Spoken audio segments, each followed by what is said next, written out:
All right, guys, what a great day for the Tigers. I want to thank our coaching staff, thank our support staff, thank everybody that worked so hard. This has been about a 2-year process to sign this great class. We think we're very balanced. We're very pleased with the guys that we have. A lot of them we've been recruiting for about 2 years. Great parents, great character. A couple of things right here. 19 players signed from 11 different states: Louisiana, Georgia, Florida, Texas, Mississippi, Alabama, Virginia, Maryland, Colorado, California, and Washington. 2 quarterbacks, 2 receivers, 2 tight ends, 3 offensive linemen, 4 defensive linemen, 2 outside linebackers, 2 inside linebackers, 1 cornerback, and 1 safety. What a tremendous class. I want to talk about these guys just a little bit. At quarterback for Ponchatoula High School, TJ Finley. As you saw, he was already cleared and practiced already today. Max Johnson, a quarterback from Oconee High School. 2 excellent young quarterbacks, and both are going to be mid-year graduates. We're excited about those guys. At wide receiver, 2 great wide receivers from the state of Louisiana: Keyshawn Butte from New Iberia Westgate High School, and Coy Moore from Kenner and Rummel High School. 2 outstanding players. At tight end, how about this? The National Gatorade Player of the Year. First time a tight end has been the National Gatorade Player of the Year. Eric Gilbert from Marietta, Georgia, Marietta High School. Phenomenal football player, one of the top players in America. Cole Taylor, I think it's the first time we have signed a young man from Colorado. He's 6'7", 229 from Grand Junction High School. We're very pleased to have these 2 tight ends. I think the way that we've been using our tight ends has really helped the recruiting of these tight ends. Offensive line, I got to give Coach Craig credit for a great job. Marcus Dumberville signed with us today. All right, from St. Thomas Aquinas, 6'5", 305. He's a left tackle, outstanding athlete. Xavier Hill, 6'3", 315, offensive line. He's a guy that we have targeted. We thought that he had outstanding hips and feet. He was committed to another school first.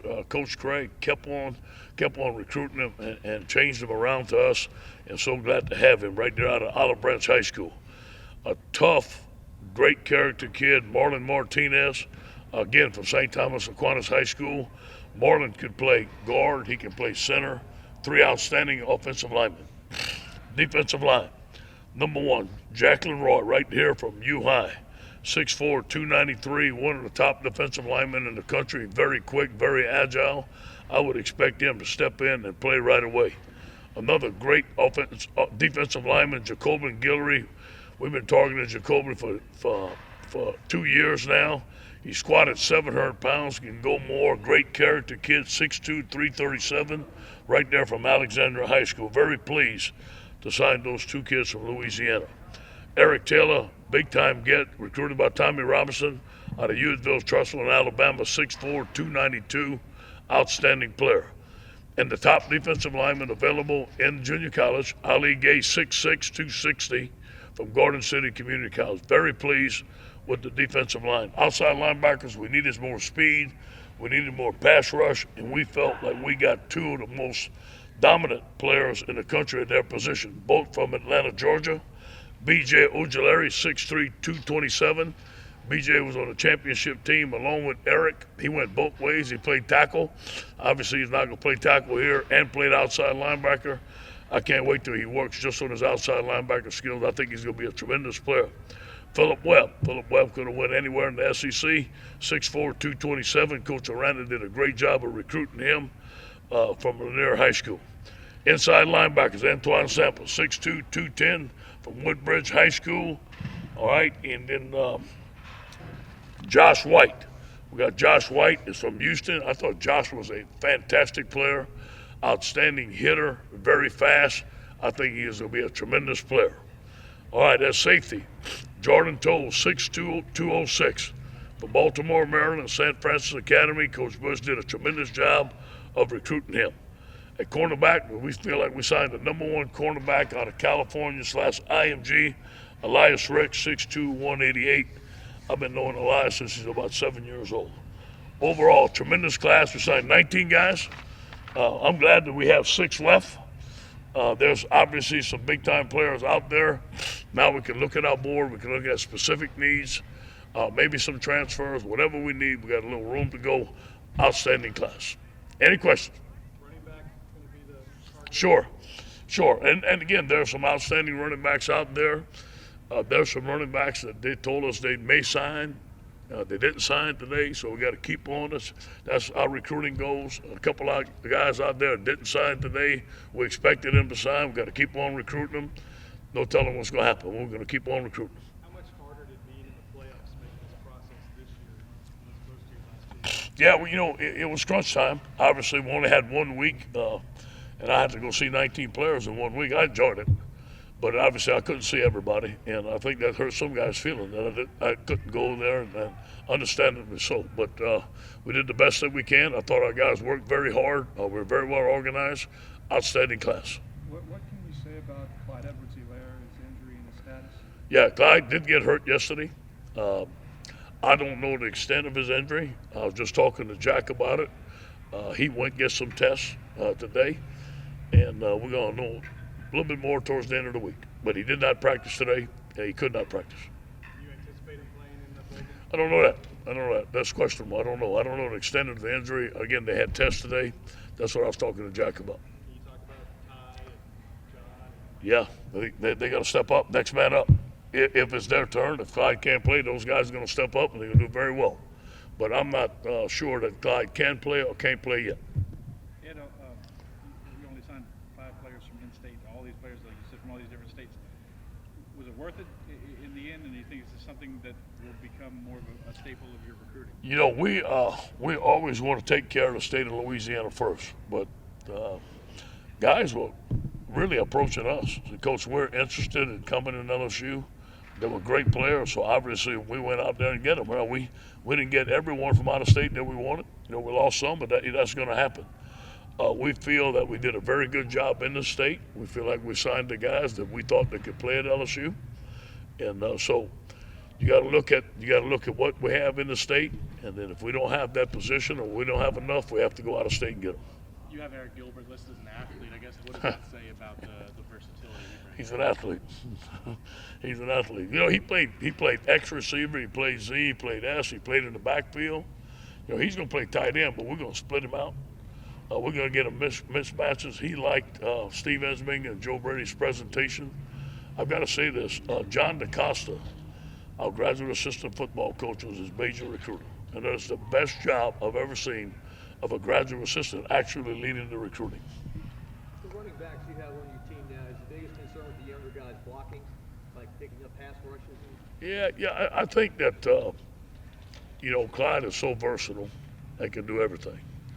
And some of the guys, being young, they're good at one thing and maybe not as good on the other thing, and they're not as complete a back. But all 3 of the guys can complement each other, and we can play all 3 of them to do the things that we need to do. Clyde's so versatile, we might need 3 guys to do what he needs to do if he can't play. Is Curry behind Tyree Davis-Price, or? It would be, we look at all 3 of them. Curry's moved up. I would say Tyron is a little bit ahead of both of those guys right there, and then he and John would be playing. We'll play all 3 of them if we have to. Was that a freak non-contact deal yesterday? Yeah, it was no contact. It was something that is unusual, very unusual. With the amount of recruits that have been interested, what have the last couple of weeks been like just managing that number? Say it again now. You can only have 25 signed. Yeah. What is the management of that number? Yeah, you have to. You have to look at it. You have to look at the guy. You have to listen to what they're saying. You have to look at what you got. And I thought we did a very good job of choosing the guys that we felt that continued to play at a high level during their senior year and that can compete at LSU. So I think we did a good job of that. Obviously, we fell short on a couple of guys, obviously, especially out of state. We went for some big-time players. Most of them chose to stay home, but we're going to continue to do that. That's going to happen. Were you surprised by any of the decisions today? You're always surprised. You have conversations at night and you talk to them and they tell you they're coming and the next day they don't. I mean, that's recruiting. I mean, that's how it is. But, we're concerned with the guys that got here. The guys that we don't get, hey, they weren't ours anyway, so it don't matter. We love our program, but we like the guys that have been here. I wouldn't trade these guys for anybody else. Are there still some that you think might roll in the next couple of days? I don't know. It all depends. Obviously, it's open. I don't know if these guys are going to wait till February. I don't know if we're going to keep on recruiting. If they want to sign tomorrow, we're definitely going to sign them. I just don't know. How much of those surprises comes with just the pros and cons of trying to recruit nationally? Yeah, obviously I'd like to have 25 guys in the state of Louisiana that fit all our needs. It'd be a lot easier on the coaches, just to drive to territory right there, But you have to go there, and obviously that's going to happen. At the end, distance is going to be a factor. Obviously, I think distance was a factor with 2 of them, maybe 3 of them. So it all depends. But you have to have a big pool, and we're happy with the guys that we have. And this is our last chance to talk to you before you guys depart for the bowl. So how's prep been? What do you want to get out of tomorrow? And the break? Our guys have had a tremendous attitude. They're fired up, man.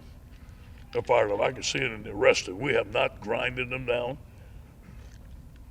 We had a regular walkthrough on Monday. We had a regular Tuesday. We had a regular Wednesday. Tomorrow morning, our guys are going to meet at 6 o'clock. We're going to have a walkthrough, a regular Thursday, short yardage goal line and red zone.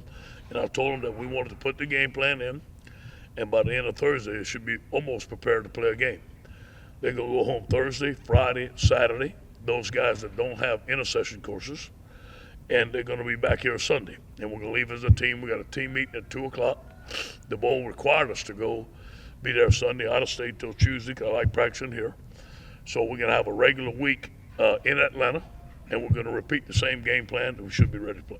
Hey, this EJ and Max today, how much do you think that kind of fortifies the quarterback room moving forward once Joe leaves in the spring? Yeah, well, there's going to be some competition, and guys will compete, and the things is going to be open, obviously. And Max is going to get in here, and those guys will compete. Obviously, Miles is going to be the first-string quarterback when we start.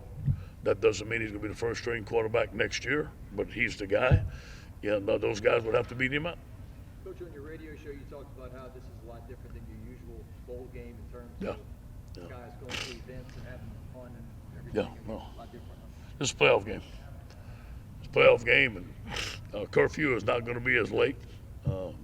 Curfew is going to be a lot earlier. We're going there to win. This is not time to go have fun in the bowl and then win. We got bigger plans.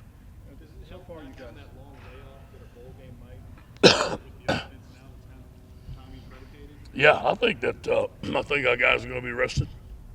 I think that we needed it. They were tired at the end of the season. Obviously, playing the SEC championship. I think that looked like the timing was okay. It looked like the guys were fine. We got all those awards.